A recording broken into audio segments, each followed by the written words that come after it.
Okay mga papi, done installation po tayo dito sa Suzuki Gixxer 155 Fi ng AES Dual Laser Gun version 2, 80 watts, triple halo switch with bracket, passing lights, PIA dual horn setup, rapid horn mode, tsaka ng combo light. So pakita ko po sa inyo yung mga in-install dito sa Suzuki Gixxer 155.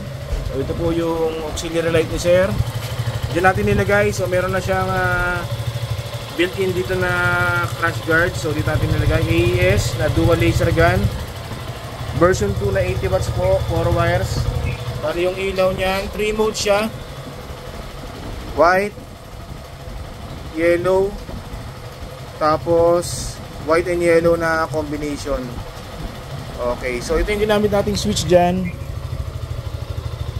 triple halo switch na yan, yung naka bracket.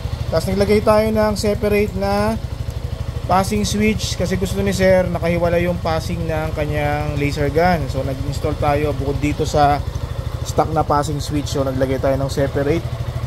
So bali pag naka-off siya, passing. Pag naka-white, pa-passing. Naka-yellow, nagpa-passing. Okay.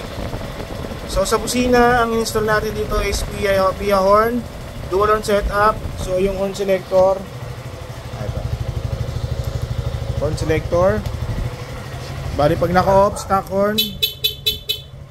Tapos pag press doon, magpapalit PIA horn. Okay, may combo light siya pag naka-off. White, combo lights. High beam, combo lights. Okay. Sa stock horn, meron tayong rapid. Long press lang yung horn button, rapid. Okay. Sa PIA horn, may rapid din po tayo. Low beam, rapid.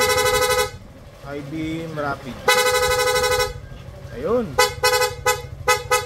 Okay mga paps, so kung nagustuhan nyo yung ganitong setup para sa Suzuki Gixxer 155 Fi, punta lang po sila dito sa Scooteristas online shop. Maraming salamat po.